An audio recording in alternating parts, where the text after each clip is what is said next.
first player that I want to sort of point out and look at and say we've had time to get a bit of a sense of how they're going to fit now is Mason Mount. Ruben Amorim has said himself that he really loves Mount.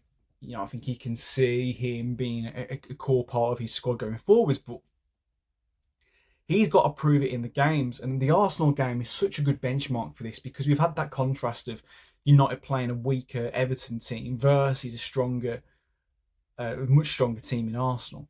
You can see how things balance out. And yes, players didn't play in both those games, but it was very telling that Matt was entrusted with that role against Arsenal, and he was so anonymous. He just wasn't in the game. And this wasn't about his quality on the ball. This wasn't about his work ethic, which is faultless. You cannot question his work ethic for me.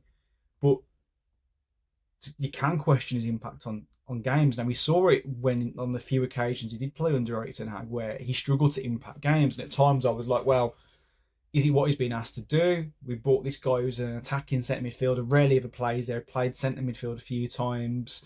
He seemed to be shuffled around a bit, and I thought it's really unfair to say that to him. But when you've got a manager who trusts you and says like, I know how I'm going to use you, and he hasn't got any issues there, plays you in that role in a game that he must have been really eager to impress him because of the injuries that he's had, and he fails to impress.